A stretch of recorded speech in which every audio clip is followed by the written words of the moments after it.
Okay. Well, welcome to the Hot Topics in Communications, Law, and Policy panel. Sometimes I try and come up with a sexier title for this session, but I couldn't think of one, and I think that describes it. So what I'm going to do, what I want to do really is just tell you that this panel is going to be moderated by Seth Cooper, who's Director of Policy Studies and Senior Fellow at the Free State Foundation, and Andrew Long, Senior Fellow at FSF. And I want you to know, I think most of you do already, that they're a very important part of the work that we do here at FSF. They're awfully experienced, have years of expertise, and just produce a lot of quality work, and I'm very proud that they're both here at FSF. So with that, and I think Michelle Connolly is, you see that she's not here. She couldn't get on her plane. She is here with us. She had plane travel. What a thought that someone would have difficulty on an airline these days. But we're happy we were able to make this accommodation. So with that, I'm going to turn it over to Seth and Andrew. Thank you, Randy. Hello to everyone. We're going to kick off this Hot Topics in Communications, Law, and Policy panel. We have an excellent group with us today, including David Korzempa, very good, who is Vice President and Associate General Counsel at AT&T. David Don is the Senior Vice President, Public Policy at Comcast. Harold Feld is Senior Vice President of Public Knowledge. And Michelle Connolly, here via Zoom, is the Professor of the Practice of Economics at Duke University and a member of FSF's Board of Academic Advisors. Robert Branson, who is President and CEO of MMTC, at the last minute, unfortunately could not make it for personal reasons, which we understand, and we wish him well. We miss him. He's participated here before in the past. We hope to have him again in the future. All right. Hi, I'm Andrew Long. Welcome. I thought that I would reorganize the questions based on some recent developments and turn first to spectrum policy. We had some announcements earlier this morning. Scott Blake Harris. We have the Spectrum Pipeline Act of 2024 that was introduced just yesterday.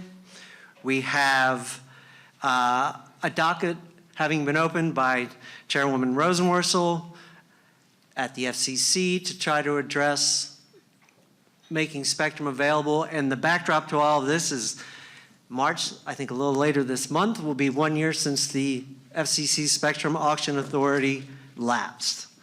So I guess a couple questions to kick things off about spectrum. How hopeful are you that we will see the FCC's auction authority reinstated, whether by the Spectrum Pipeline Act of 2024 or through other legislation?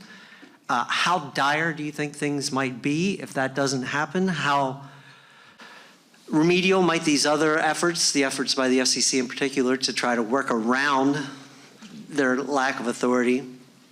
And if you have any thoughts on unlicensed versus licensed spectrum and how that might play into all this, we'd love to hear those too. Start with Harold, so I don't have to differentiate between the Davids. Thank you. Let me start with, I believe that eventually the FCC will get its auction authority back. They're really practically, well, I hate to say there practically isn't any alternative, because in this town it turns out that that is no longer a limiter, that things that we thought were just unthinkable and must pass now just go by the wayside. If you'd asked me before the auction authority expired that it would be a full year and likely more into the future, I would have said that's just impossible. What we're seeing, however, a couple of things that are very important to note. One is Spectrum folks have to make their peace with DOD. This whole lapse of authority is a result of two things. One, the unfortunate tendency of Congress to play budgeting games with the auction authority and therefore not make the auction authority permanent, which is something that we've asked for. But the other is because DOD was pushed too far, and Armed Services Committee showed that they were willing to stand up and defend DOD even at the expense of broader auction authority and the wireless future of the country. So things like the the implementation of the National Spectrum Strategy, which some people will complain is going to take a long time to get certain bands of spectrum out, that's got to be the new reality. There needs to be buy-in from DOD. You know, it's not going to be just DOD because then we're never going to see any new spectrum, but we've got to recognize that without peace with DOD, there is not going to be a viable pathway to auctionable spectrum. I've got more on unlicensed spectrum, but I'll pass the baton at this point. Thanks, Harold. Michelle, why don't you weigh in?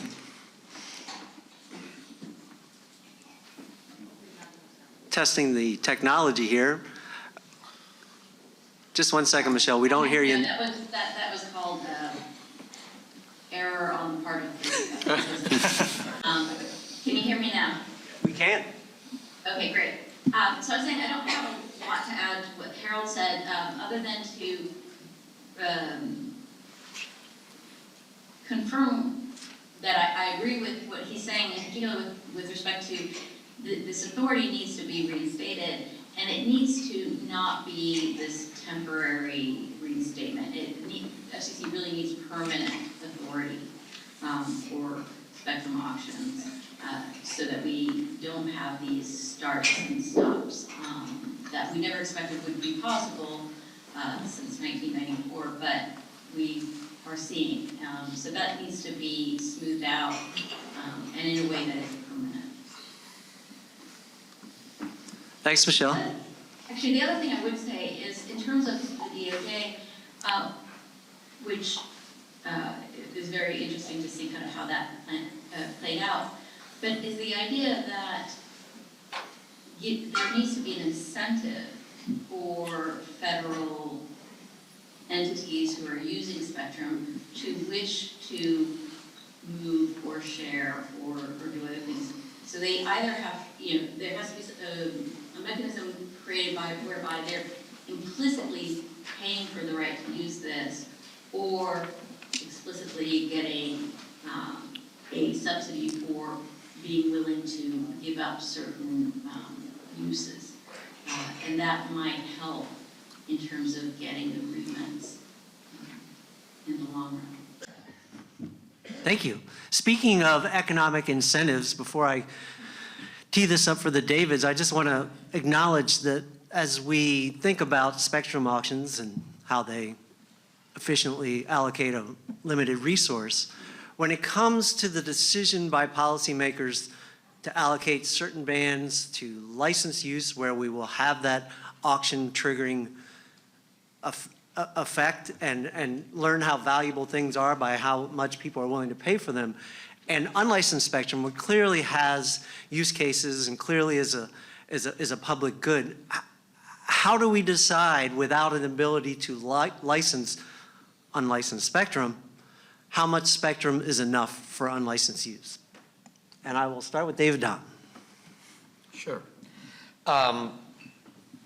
It was over 18 years ago that Comcast, the cable company, hired me to help them with spectrum policy.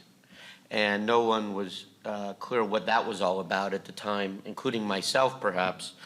And it took us a long time to get into the mobile space. Many years later, I thought maybe I would have not been successful at my job. But today, we look at Comcast and we have over 6 million mobile subscribers through the Verizon MVNO partnership.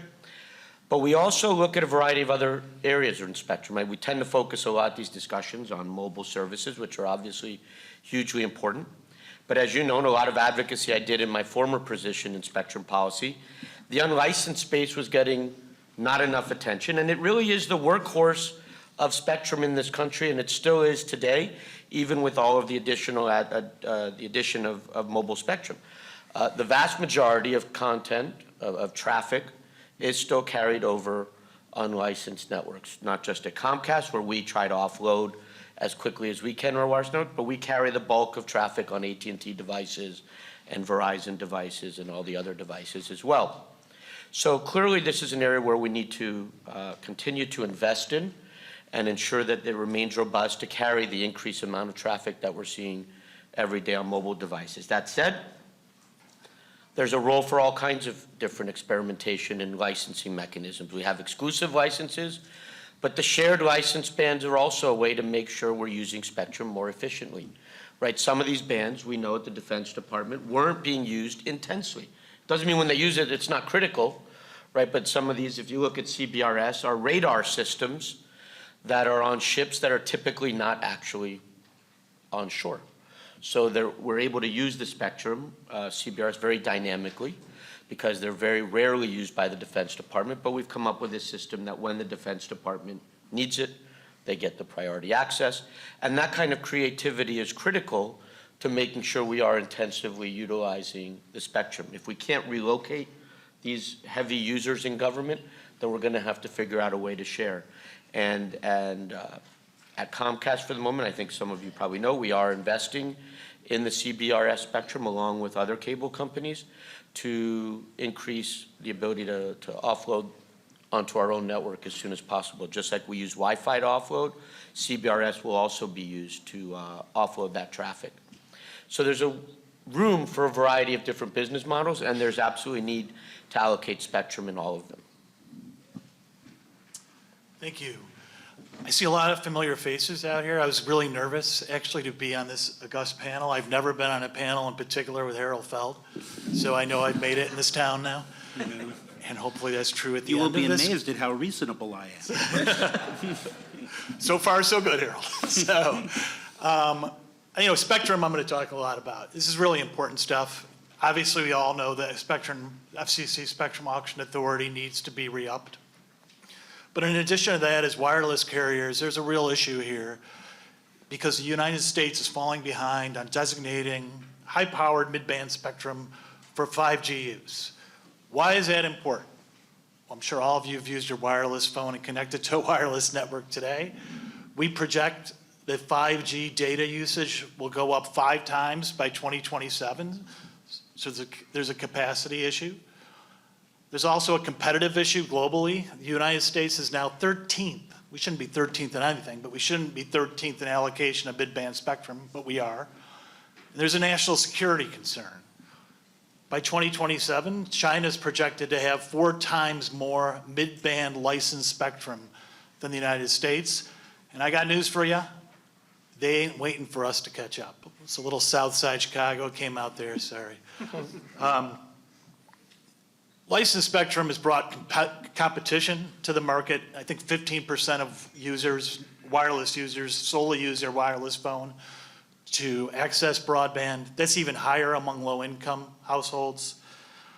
And it has allowed the great innovation we've seen and competition that we've seen in the wireless market that has driven that innovation.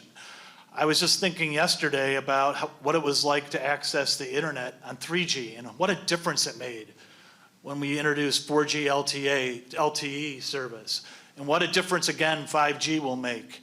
But all that innovation, all that competition is put at risk if we don't get enough licensed, especially mid-band, high-powered spectrum on the market. So in terms of your question about allocating between licensed and unlicensed, there is a place for us all, but there needs to be balance. In the lower mid-band today, the unlicensed allocations are, I think, 300% more than the mid-band license allocations. That needs to change.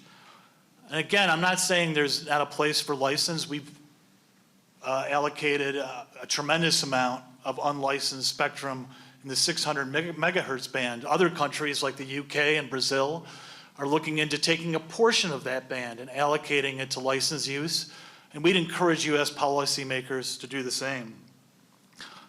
And I want to talk a little bit about sharing. There's a lot of sharing models that can work, right? And I think the NTIA, Scott Harris talked about that earlier, and I'm glad they're studying those different models. But let me throw one model out there that is working today that carriers are using, the 3.5, is it megahertz or gigahertz? I always get it wrong. I'm not good at math. Megahertz band. Right now, for high-powered 5G use, and we are coordinating use of that band with the Department of Defense. And I see no reason why that sharing model can't be used in the future. And the last thing I wanted to say is to give a shout out to Senator Cruz and Senator Thune for introducing their bill on Monday. It's encouraging because that bill not only re-ups FCC Spectrum Auction Authority, but it also provides a pipeline for licensed and unlicensed spectrum in the future. Thank you. Yep. Yeah. Go ahead. Just Go ahead. some real quick responses, which is, I actually am not happy with the Cruz-Thune bill for two reasons. One, I do think that the balance between licensed and unlicensed is way out of whack. I mean, it's on the one hand, I'm grateful for a bill that actually requires some dedicated unlicensed spectrum, but 1250 versus 150 is not what I would think is the right balance. But the other thing is, again, this is just going to be a giant red flag in the face of the Armed Services Committee, since there is no way to satisfy the outcome that is being demanded without taking large amounts of DoD spectrum. And while it shows a little bit of learning to not explicitly name the lower 3 gigahertz band, again, I just can't see how this bill gets through without some nod to the reality that armed services will now be alert and block things that require taking DoD spectrum unless there's some sort of accommodation.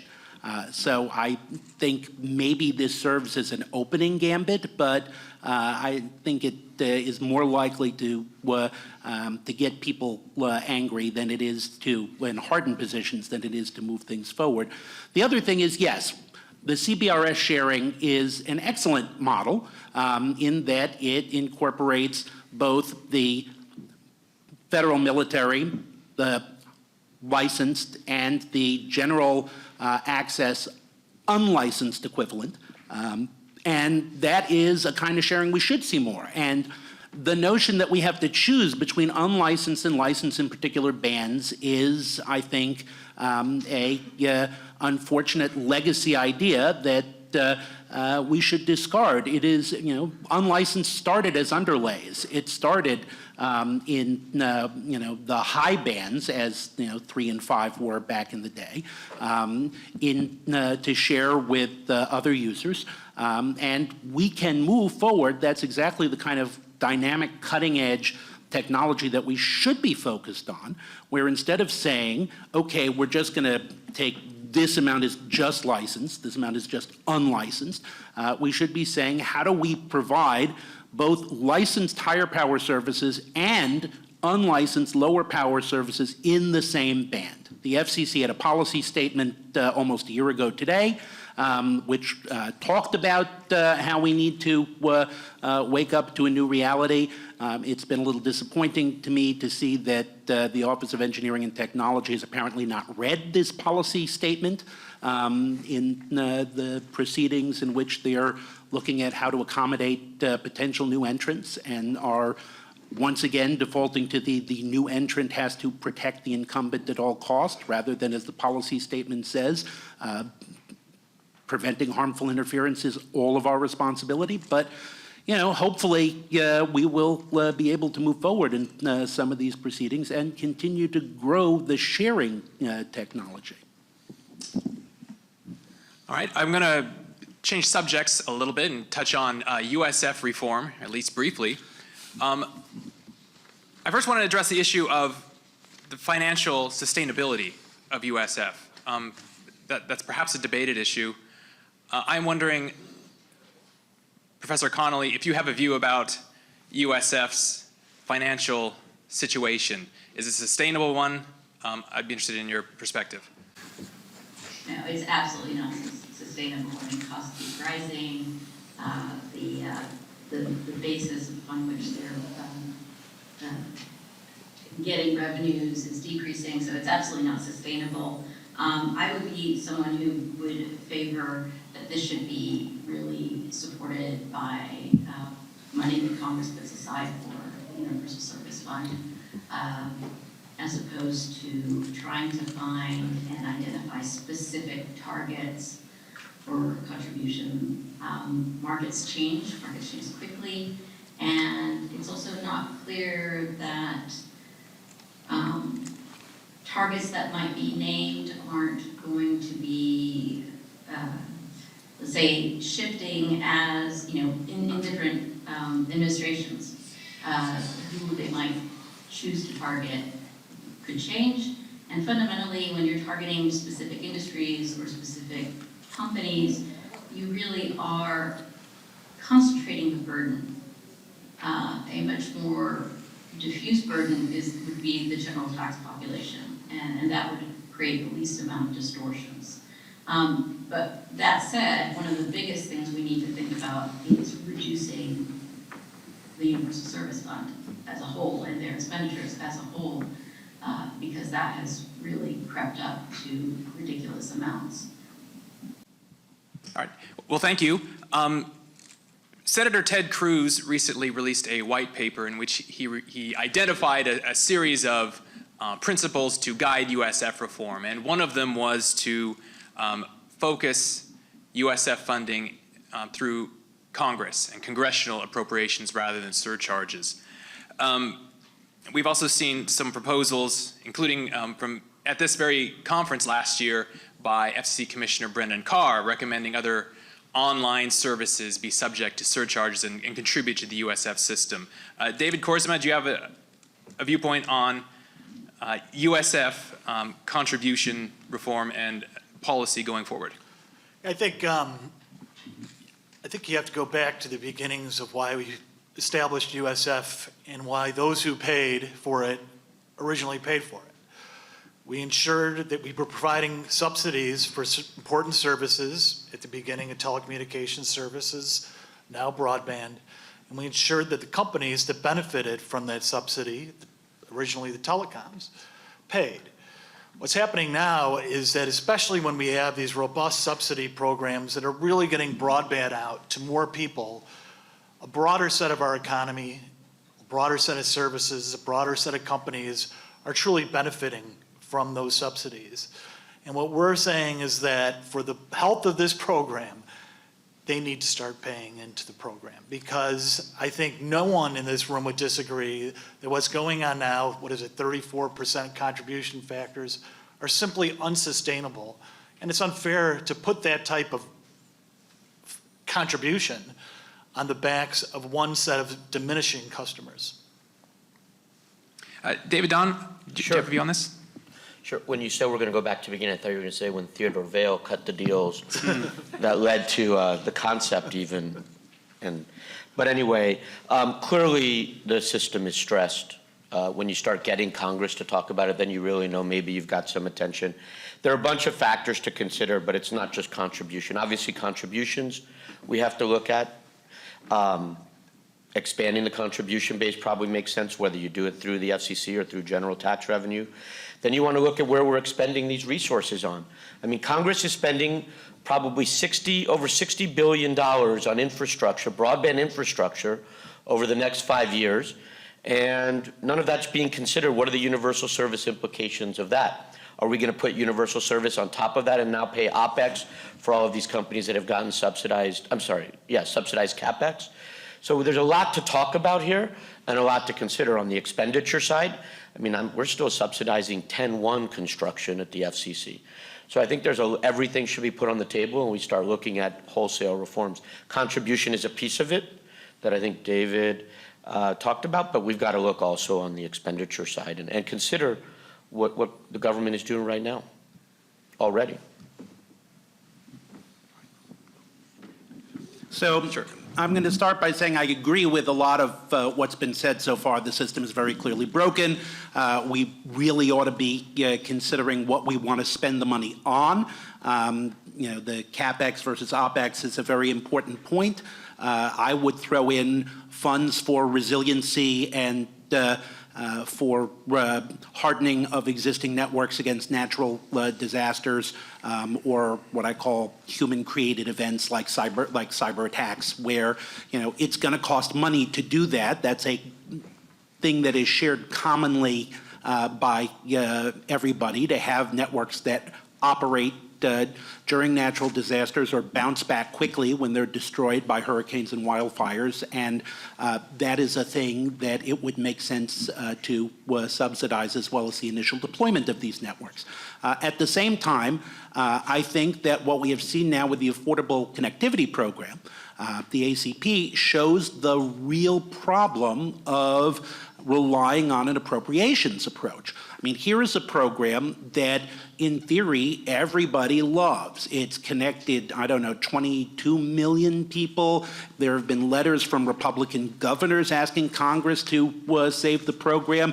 We've had kumbaya moments between folks like Public Knowledge and conservative organizations explaining that this is a program that provides a fundamental service. It does it with vouchers in a free market way. It is, if you believe that everything here is done at the behest of industry, we've got industry behind it, and it still can't move, and it's going to run out of money in the middle of May. And we're going to see 22 million people suddenly decide, whether broadband matters more than groceries, because they're suddenly going to have to make that decision. And that is not a decision you should have to make at this point in time. So we do need a mechanism that produces a reliable and certain mechanism for funding the things that we need to fund. It's a very thorny question. People have, we first started looking at USF contribution and how this was unsustainable in, I believe, 2005. So the problem is it requires some hard political choices of who's going to pay and how they're going to pay. Which I'm not going to get into here because those are hard. So, Thank you, Harold. You're doing my job, because my next question was going to be about Affordable Connectivity Program. Ask, So with Harold having basically set up the question, I will just turn to the other members of the panel and get your thoughts. With a little special focus on assuming Congress does re-up this program, any changes that you think ought to be made to the program, with you, especially those of you with real-world experience implementing these programs and dealing with these vouchers in the real world? Just your thoughts on that. And I will, again, start with Michelle. Thanks. So one of the key things is there's a dimension to the ACP that is very valuable in the sense that it's going directly to consumers and it's giving them options of how they, if they want to use it for mobile access, for fixed access. So those are very positive things, and I think superior to some of the programs in the Universal Service Fund. But one of the points that I want to make is I don't think we should be always adding new programs with more subsidies for everyone. And this is not just a subsidy to the consumers. We have to be realistic here. Why is industry arguing so strongly that ACP get renewed or more money be put into it? Is because it's a huge subsidy for them as well. And we should note that, for example, all of the providers had low-cost funds that were significantly less than $30 per month. And then when ACP specifically says we're going to pay $30 a month, that became the price for the low-cost funds. So the reason why there's a kumbaya moment is that certainly the consumers who are receiving this are happy, but also the providers who are fundamentally having subsidized demand are happy as well. That doesn't necessarily mean that everyone who is signing up absolutely needs this, or in the sense that they might be signing up anyways. Really, these plans should be the idea of bringing in households who are at the margin, who would not be subscribing to internet service were it not for the ACP. And so that gets into the issue of, right now it's set at being 200% above the federal poverty line. That's causing a huge number, a large population to be potentially allowed to use this program. And there's no discussion right now, like, do we get rid of Lifeline if we have ACP?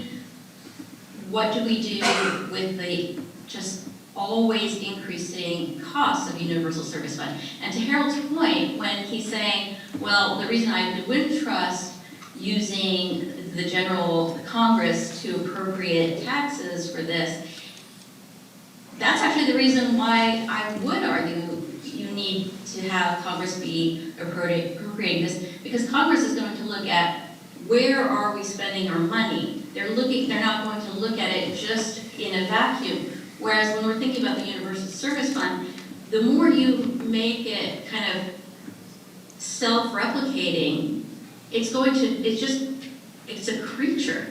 It's a creature that gets larger and larger and larger. And we don't want to put in mechanisms that just allow it to survive indefinitely past its reason for original creation. And especially when we're thinking about how much money, it's actually like $100 billion that's being spent for broadband deployment in the United States. At what point does this become too much? Andrew, can I jump in on that? Absolutely. So, look, the purpose, let's take a step back. This is all coming out of COVID. And what we learned in COVID is the internet actually delivered. And the internet worked, and the internet was critical to getting us through, whether work from home, school from home, civic engagement, commerce, entertainment. That was all done under the internet that worked and delivered during COVID. The lesson from COVID was that the problem was not everyone was connected to the internet, right? And sometimes that lesson is missed, like when we have a debate about net neutrality or something. The internet works. The issue is we've got to get everyone on board. Now the question, so Congress comes up with the ACP program to subsidize this. And I get Michelle's point about the nature of congressional subsidy programs. But really, it's in the interest of society to have everyone connected. There's network effects in commerce and then everything else around how our society has changed since COVID. And the question I think Michelle kind of tees up is, well, maybe ISPs should internalize those subsidies. But really, these are societal benefits that probably should be paid for broadly by society. And that's why I think it's critical that ACP get renewed. So it's not just a kumbaya moment because of a transfer payment to corporations, but rather it's a kumbaya moment to get everyone connected to the internet, which is absolutely critical and a goal that we should all be espousing, whether you're here at Free State or FC or anywhere in society. And that's why it's a general purpose contribution or tax payment to get everyone connected. David, before you respond, I just want to jump in real quick. Randy has pointed out, others have noted that Lifeline, which Michelle mentioned, has a benchmark of 135% of the poverty line as opposed to 200% for the ACP. President Biden's budget has $6 billion teed up to extend, replenish the ACP. The lower the eligibility, the higher the eligibility requirements, the longer any fixed amount of money is going to last.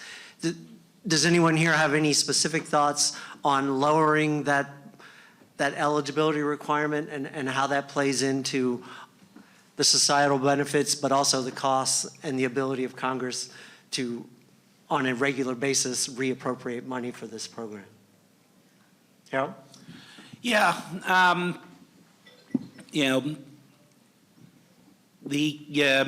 I think there are a couple of things here that are important. First, if we're going to step this down from 200, which I'll agree, that was a COVID thing, In fact, I initially proposed we should give everybody broadband subscriptions for free in order to keep people home. That eventually got shrunk down to the emergency broadband benefit because that was a reach too far. But yes, we might ultimately need to step down to be in line with other federal programs. I think there's a room for debate.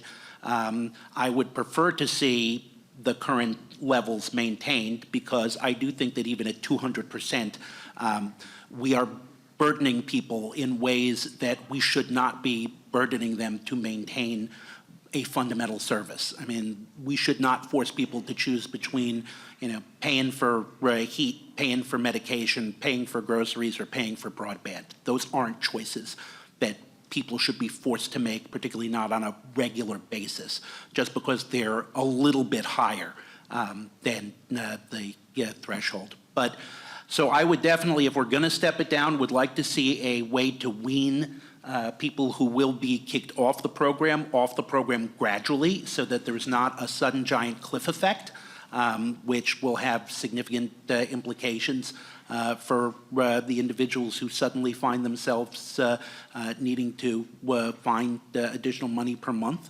And I'd like to see not a cliff effect of 135% and year out, but something that is a more gradual phase out of subsidy. And I think to a point that was raised about Lifeline, most people would like to see Lifeline transform into the ACP.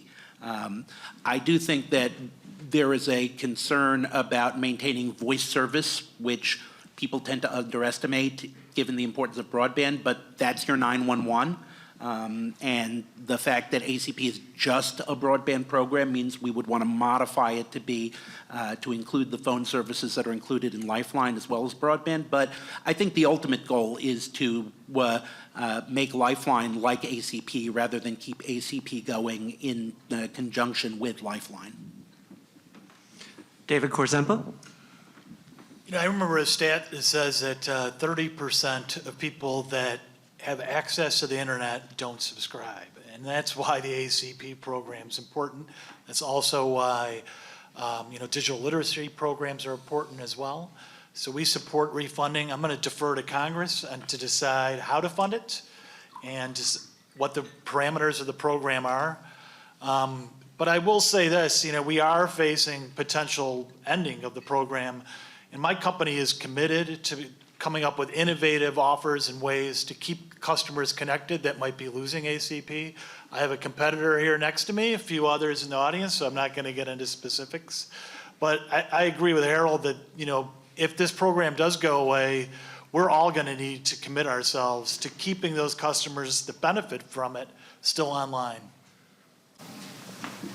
Hey, could I mention something about research that was done on Lifeline versus Lifelink? If people remember what Lifelink was kind of subsidization to help people get mobile service versus Lifeline was monthly subsidy of the service itself. And researchers found that for less wealthy households, Lifelink actually had a greater impact. It was the initial connection that was the biggest hurdle, and they were seeing more positive effects from that than from the Lifeline. And that's one thing to consider with the ACP is, I'm in agreement with everyone that if someone wants this and they really can't afford it, we should help them to be able to do that. But another component is maybe the issue is getting them on, and so that they learn how to use it and see the value, rather than just saying we're going to subsidize this in perpetuity. All right, I'm going to switch topics here. And in November of 2023, the FCC adopted an order implementing a provision in the Infrastructure Investment and Jobs Act regarding digital discrimination of access to broadband.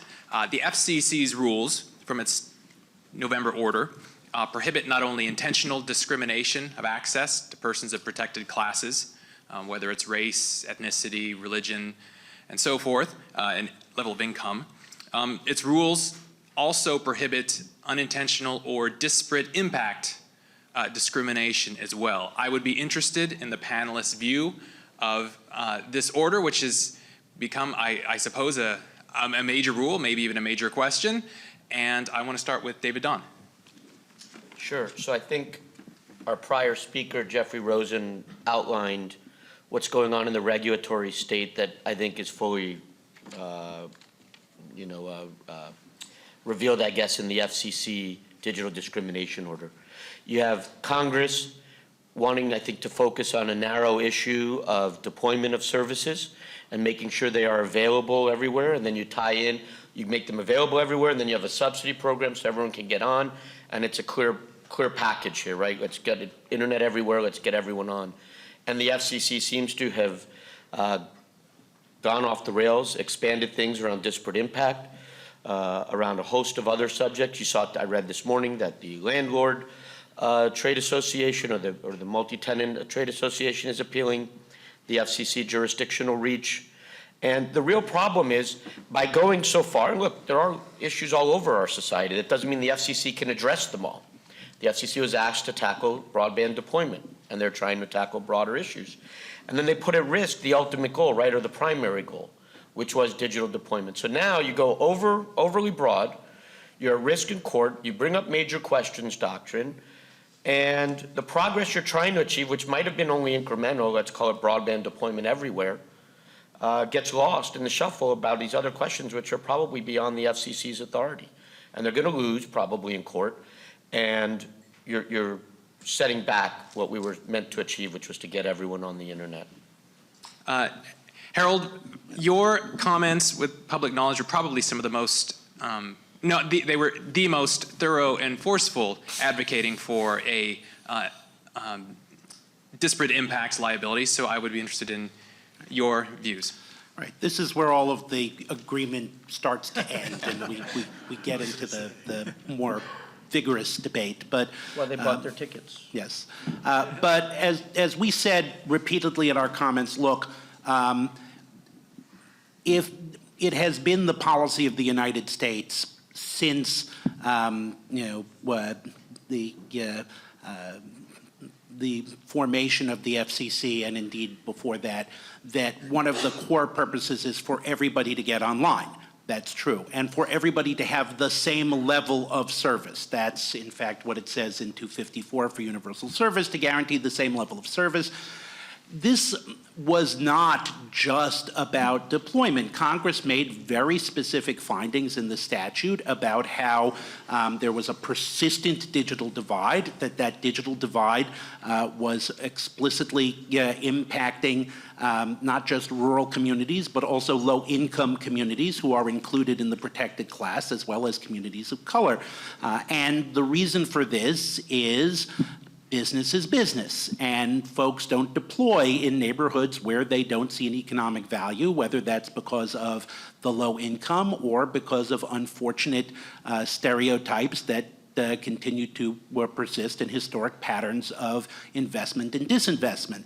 There was a lot of evidence that was presented to the FCC that these historic patterns persist, and that without, and history of telecommunications tells us that without a directive to serve everybody equally, that whole Title II 201B thing and 202A thing, that companies don't do it. You know, profit maximizing firms are profit maximizing firms. They don't go into neighborhoods where they don't think they're going to get the highest level of investment. They provide a minimum amount of service based on the income that they expect to receive from there. And it takes a push, and it has historically taken a push. For more than 100 years, we have recognized that when it comes to critical communication services, it takes a little push to get equal service for everyone, and that's what Congress ordered here, and that's what the FCC did here. I do agree that the FCC's odds are unfortunately not what they should be, because we landed in the Eighth Circuit, not because of any deficiency in the Commission's argument. But we'll just have to see how these things roll. firmly believe that this is what we did with cable, what we did with telephone. We've done this with every new iteration of communications technology. Congress wanted it done here, and we should do it here. Can I just respond one quick thing? Go ahead. I know, and I'll pass the mic. That isn't entirely true. So your point about cable, we've deployed across our entire franchise areas, right? And that was required under video. On our own, right, for our own business justifications, I agree we are a profit-seeking enterprise. We've deployed broadband over that entire footprint as well. And when we do these upgrades to DOCSIS 4.0 and the multi-gigabit speeds, that's also across the entire footprint. So if you actually look at the data and the FCC's revised 477 data, which we all agree is more accurate, you'll see that these gigabit speeds are available across the country and across cable company footprints. So it isn't true that it isn't available. Yes, there was a franchise requirement originally, but it is fully available across the country now. Well, then you guys got nothing to worry about. That's kind of the upshot is if you have been, and I get it, and I agree that, looking at the end of the table here, that most of the evidence has been that cable operators have generally upgraded. But it should be noted that because of the way the franchise system works, there are a lot of places where cable operators didn't go. And some of these are the places that we're talking about where the only line in is the legacy phone line and where that is not being upgraded in the same way that it is in richer suburbs. So if we're not going to order cable to deploy on a universal basis the same way we did with the phone service, there has to be other ways to protect those subscribers who sadly do not have access to this level of service. All right, David Korzempa, your turn to jump in. Sure, I'm kind of chomping at the bit there. I want to say first, it is a fallacy to say that there is not a robust business case for broadband in low-income and minority communities. And if I could stay here and say that repeatedly for an hour, I would, because I am passionate about that. My company is passionate about that. We have deployed and operate the biggest fiber network in the nation. And that fiber deployment has brought fiber to about 26 million locations already. We're targeting to get to 30 million in 2025. We're a big competitor to cable in taking them on. And I could tell you that our fiber deployment is equitable to all households, to low-income households, high-income households, to minority communities and to white communities. So I, like David, would disagree with some of Howard's statements in that regard. I am a lawyer and operate as one at AT&T. I just don't play one on TV. So I'm going to talk a little bit about the statute. Remember what the IIJA's main purpose was. It allocated $60 billion, 40-some billion dollars for broadband deployment, I think about 14 for the ACP, and the rest for digital adoption programs. $60 billion. It's a 1,000-page statute, about, give or take a page. And there's one page in it that's described as digital discrimination. If Congress really felt that the problem with getting broadband out to communities in America is because ISPs are engaged in digital discrimination, it would have never allocated $60 billion to solve the digital divide through subsidies. And the evidence in this case demonstrates that ISPs have delivered. 90% of this country, over 90%, have access to broadband at speeds that are 120 or above. Over 90%. When you get to those numbers, there's no surprise what I'm about to say, which is the deployment is equitable between minority communities, white communities, low income and high income. That's just a given because you're driving toward 100%. I'll talk a little bit about the statute itself. The statute, there's one line in it that directs the FCC to adopt rules to prevent digital discrimination based on income, race, and other protected characteristics. These words based on, like because of, or on the basis of, are magic words that courts, including the US Supreme Court, have found to prohibit only intentional discrimination. And as Howard said, this case is now on appeal, and I would expect that court to find exactly what I just said. It is quite unfortunate that the FCC took this one-page provision and adopted rules to regulate not just provisioning of broadband, that'd be one thing, but every aspect of our business. Every aspect of our business. And I fear and believe that these rules will not get broadband into one home. So what I ask all of you to do while this court case is pending, and that we all can spend our time on things that will get broadband into home, re-upping the ACP, making BEAD a success, and getting a spectrum pipeline bill through Congress. I think I'm going to give Harold a chance to say something. Yeah, I mean, it just seems to me that, number one, I really don't understand why, if y'all doing such a great job, you're so worried about this. Because the purpose here is, again, I think there's a confusion, because when Congress put up $60 billion, they then included a provision to say, and we want to make sure it's deployed fairly, and we want to make sure that everybody gets it. You know, that's not so strange to say we're putting up all this money, we want to make sure it's deployed fairly and everybody's going to have access. It's not so strange when you consider that there's one paragraph in all of Title II that prevents unjust and unreasonable discrimination. Section 202A. Does that mean that it's meaningless because you have so much more about the Great Lake Accords than you do about unjust discrimination? No. Congress has a very simple directive and leaves it to the agency, as it has for almost 100 years. 90 years of the FCC preventing unjust and unreasonable discrimination, about 50 years now, or 40 years, excuse me, since the Cable Act said you can't discriminate on the basis of income. Why is it so weird to say that Congress once again included a provision, didn't need to be long because the point is pretty straightforward, make sure everybody has, in the words of the statute, equal access. The FCC is there as a backstop in case it's necessary. You know, I'd love it if it turned out that after the smoke clears on BEAD, nobody has to file a complaint and the FCC can just forget about this because everything worked out well. But if it didn't, we'd need some way to remedy that. And that's what this statute does. So we're getting close to the end, but I did want to ask one more question, and this is a open-ended one for all of you. Speaking of the BEAD program and the dust settling, we're a couple years away from that dust settling. But this year we should start to see the eligible entities, the states, handing out this money to specific entities that will build out this $45 billion worth of infrastructure.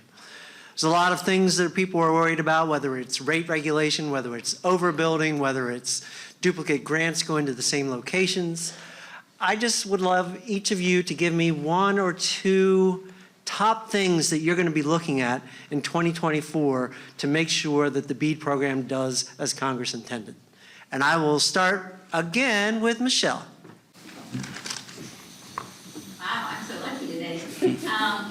Okay, biggest thing for my biggest concern, beyond the fact that the money may not be going to the areas that need it the most, but so beyond that would be the attempt at introduction of rate regulation.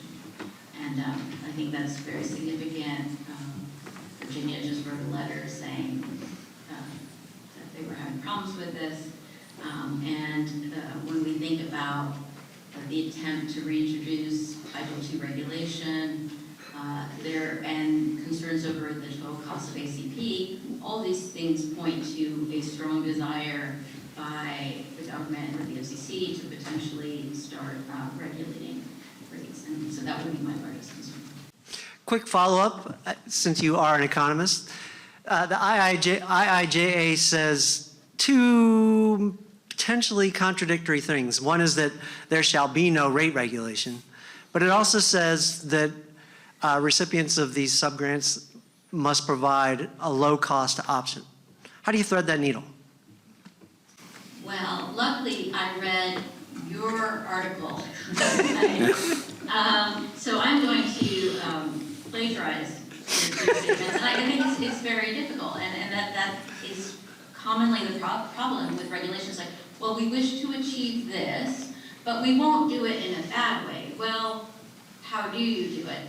And it's one thing to say that for a given market, an internet service provider is providing a low-cost option for that market, but when the NTIA is trying to push the states and the territories to give them exact numbers as to what the low-cost plan would be ahead of time and what it would be exactly, that is totally moving into establishing rate regulation. Thank you. David Korzempa? So you said this is the last question. Does that mean we're not going to get a question about net neutrality? I'm so happy. I agree that rate regulation is probably where we're at. You know, we just want flexibility and simplicity in the program to just focus on getting deployment out to communities. I would want to commend the NTIA and the Treasury Department, who worked closely with the industry at the beginning of this program to change establish federal grant program rules to ensure that for-profit ISPs could participate in this program. It was a lot harder than it sounded, and I just want to give them a shout out. And I hope that they, come to this as the state plans get presented to NTIA. They continue to allow carriers flexibility and simplicity, and don't go beyond the statutory requirements. David Don? Sure, thanks. Since you brought up net neutrality, David, I will say that's the answer to your question on digital discrimination. Oh, yeah, we When there want is no Title II. problem and the FCC starts adopting broad regulations that have business implications. But let me do BEAD first and then give you the mic. So look, when I we thought look- we were going to agree that Title II would have eliminated the need for 1754, but okay. Fair, well, yes, you have Title 201, yes, and 202. But let's look at BEAD for a minute. The one sort of overarching concern I would say we have is a concept I've been talking a lot about for over a year, and when I meet with state and local officials in particular, and it's this concept of thinking beyond the build. When you look a lot at the NOFO, it presents this as like a construction project. And a lot of states, especially localities, not as much states maybe, are viewing BEAD as a construction project. And how do you allocate resources to build this network? But of course, most people in this room and definitely folks at this table understand maintaining a broadband network, this is really like a multi-decade commitment to communities. And you've got to figure out who has the resources beyond the building, right? Beyond the BEAD. Where is the money going to come from for your next upgrade, right? Every 18 months, we're doubling the speeds of our networks. I'm sure AT&T has similar investments, constant innovation and investment. And so when you start looking at who are the partners here, what are their track records, what are their resources, some of the folks getting picked by some of these communities have 2 and 3 employees. And in an age where we have more natural disasters, at least it feels like we're having more natural disasters than ever, how is an ISP with 2 or 3 employees going to get back and running after a tornado has gone through the neighborhood? So it's really, anyone can hire a contracted crew, almost anyone really, to build your initial network. But it's the operation, it's the maintenance over years and decades, and it's the investments, the resources, it's the scale to get all of these resources. So that's getting lost a little bit on this with these 19-point checklists on the NOFO that looks at things like, what's the labor that was used to build this, or we're getting into these fights over middle class affordability or lower income rates. And all of this doesn't really go to the long-term viability of the network. And we need to make sure our decision makers, both at NTIA and at the state and local level, are thinking about these longer term implications of who they partner with. So, first of all, I just got to say, I think the rate regulation thing is a red herring. There's hardly anybody who remembers how to do rate regulation anymore. I can remember one conversation some years back when we were dealing with prison phones and were wondering why it was taking so long to get a particular price cap regulation out, and the answer was there are only 3 people at the FCC who even remember how to do this, and one of them was on maternity leave. So no one is champing at the bit to do rate regulation. That's why affordability is so important, and this question of affordability. So, Congress looked and saw that, hey, a lot of the big guys had affordability programs, and they weren't perfect, but good for you guys. And we want to see that sort of thing continue to be extended. If we're going to pay money to build these things out, we want to make sure they're extended, particularly into places where that has not necessarily been the norm. If you've got a low, Comcast already has Comcast Essentials or whichever it is, there's your, there's your affordability program. So I don't think you need to equate, that this is somehow either rate regulation or a backdoor into rate regulation. But the thing that I worry about, and I agree with David Don about the problem of what happens the next morning once the networks are up and running. How do we keep them running?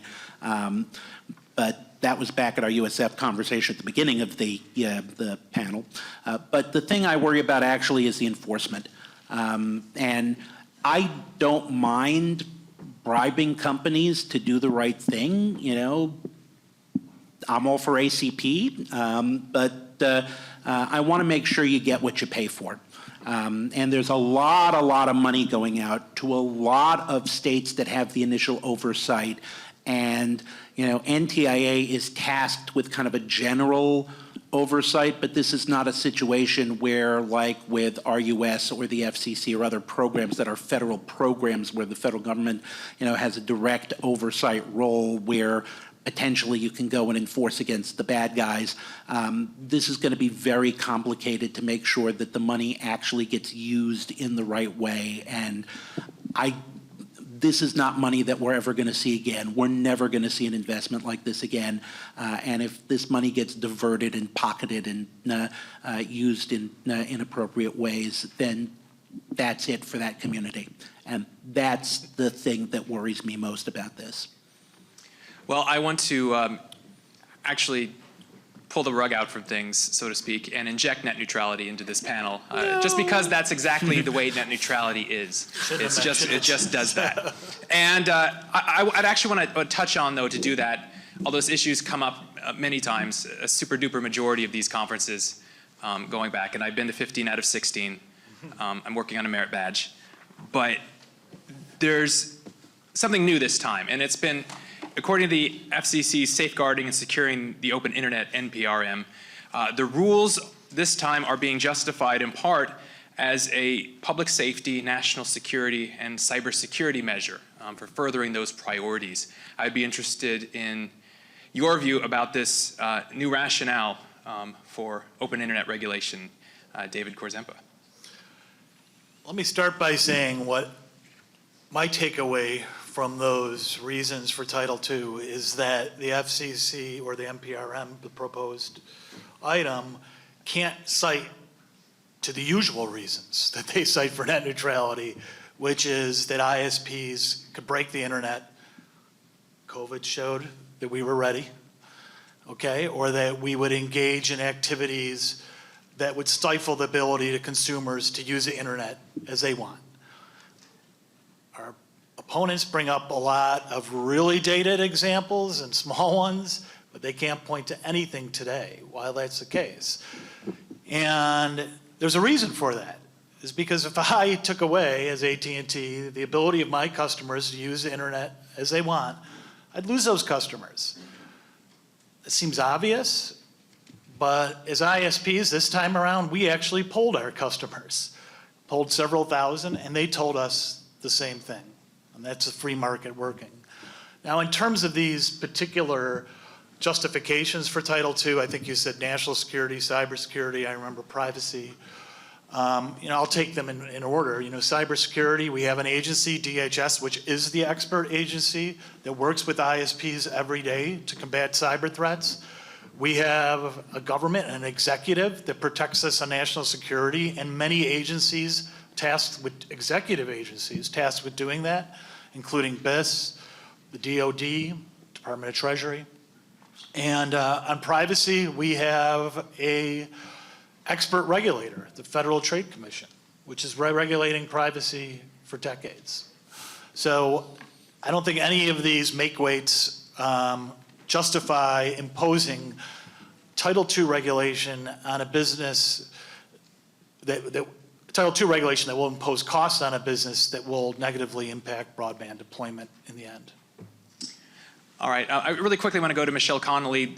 There's still an ongoing debate about whether or not public utility regulation or Title II promotes or inhibits network investment. Do you have a view on that you could express with us? Sure. I mean, fundamentally, this is, internet service provision is a highly competitive industry in the United States. And suggesting that it should be regulated as if it were a utility that is a monopoly is, at face value, not very strong. But fundamentally, it's opening up to all these kinds of regulations and certain rules that are proposed within the net neutrality proposals, such as no throttling, no prioritization, are actually anti-competitive rules. They break down the ability of a market to use market forces and pricing to effectively prioritize services that need priority. I mean, the United States government has priority mail. We have, expedited passport services. We have TSA pre-check. Every market should have the ability to prioritize. And so when you're imposing or trying to block that, you're blocking this competition. And fundamentally, Title II regulation immediately makes this entire industry open to any kind of regulation that the FCC sees fit to impose in the future, whether it is rate regulation, whether it is whatever it might be. It opens the door for anything that comes down the line. And certainly if I were someone investing billions of dollars in my infrastructure, I would care a lot about the risk that would impose on me. And anytime you have this kind of risk, it's going to decrease your investment levels. All right, I'm interested in the views of Harold Feld and David Don on this matter of usage-based billing. The FCC's proposed rulemaking raises questions about whether or not plans for broadband subscribers that have data caps or a usage-based kind of billing should be permitted under its general conduct standard. I'd be interested in your views. Harold. All right. I mean, it's first I just got to say one or two things. Our incredibly competitive wireless industry is yes, I want to cut in though just to say that we've only got a few minutes left. Oh yeah, so we've only got so usage-based billing. Do your best. Okay, so here's the thing about usage-based billing. It raises some issues that are important.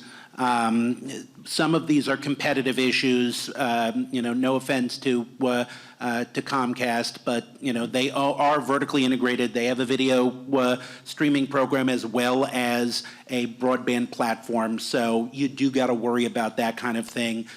There was I thought a good staff report on these issues that were subsequently withdrawn, but a lot of the logic still stands where there are situations where you're like, okay, fine, certain people are going to pay for minutes. I do think capacity is very hard for users to measure as opposed to speed, which is much easier to test. So there is a certain, even at the best of times for consumers, there is an issue here of I'm forced to take ads that I don't want to take that may eat up my bandwidth. I can't really measure my consumption that accurately on a regular basis.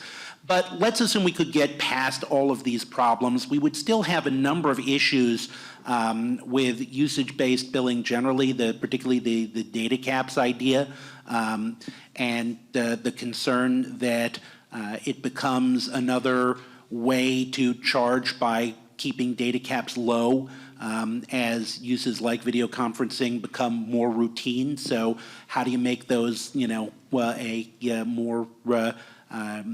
dynamic, ensure that they're not kept down? So on the whole, I think that we've seen we don't really need them. They are a moral hazard in a lot of ways. I'd prefer not to see them, but Are there situations where I could imagine that it would be okay? Yeah, I guess. But I really think we're kind of past the days of low-capacity networks where this was the best, 2007, 2008, this might have been the best way to manage potential congestion as networks were being built out. But, today, that's just not an issue. Thank you. So you David. give Howard Feld and myself 1 minute to answer net neutrality questions? But first of all, you don't like usage-based billing, but you like utility regulation where electricity and water are usage-based billing. No, I And didn't the say I real- liked utility pricing. That was a whole separate, remember I don't believe we're going to do price control stuff, so. Because you can't, not because you shouldn't. No, But because you shouldn't unless. let's go to a bigger question, and I think what overarches all of this, whether it's net neutrality or UBB, and it's really what Michelle said. And the question is, what is the market we're talking about? And how is that market functioning? And if the market is functioning, do we trust the market to make these decisions on various billing models, like Michelle was saying, and whether you can do usage-based billing? Now, when you look at the facts, this is an incredibly competitive market that's only getting more competitive every day. I see Blair in the back there. When Blair wrote the National Broadband Plan, not one American had, or less than 2% of Americans had the option of 100 over 20. And today, over 90% have an option of 120, and over 60% have two providers, fixed providers, offering those speeds. We've seen speeds go up 300% over the last 5 years. And that's all because of investment innovation and because of competitive pressure that these guys are putting on us. And then when you look at pricing, if you look going back to 2010, inflation is up about 40% generally, and for broadband it's up 10%, and these are BLS data. So you have low prices, you have high investment, you have more competition. Why would you inject things like net neutrality or debates around usage-based billing when you have the market delivering all of the consumer welfare we're looking for? Because I think we all agree that when the market is functioning, it is more efficient and delivers more welfare than a regulatory model where only 3 people even know how to do rate regulation anymore. So when you look at the facts of the market, there might be aspects you don't like a particular billing model, but customers have all kinds of options. And not just from Comcast itself, but from switching other providers and other technologies. And if you don't believe that, you're not watching TV with all the ads where T-Mobile is coming after us like crazy. You don't see water companies and electric companies competing the way T-Mobile and AT&T are knocking us down 10 times a day. Can't even watch TV anymore. My own cable I can't watch. They're coming after us so much.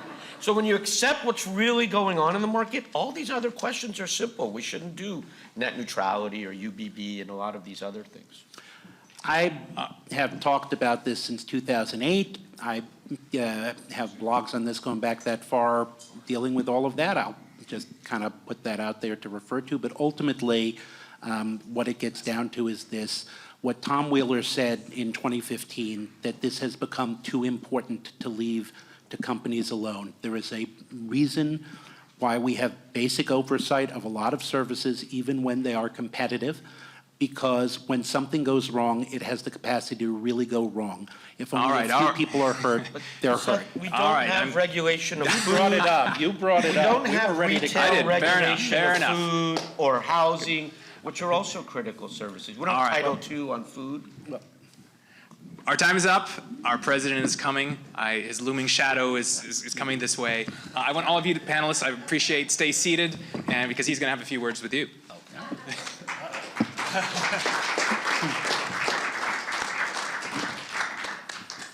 Hey, remember at the outset this morning when I said that here at the Free State Foundation, we're committed to robust debate?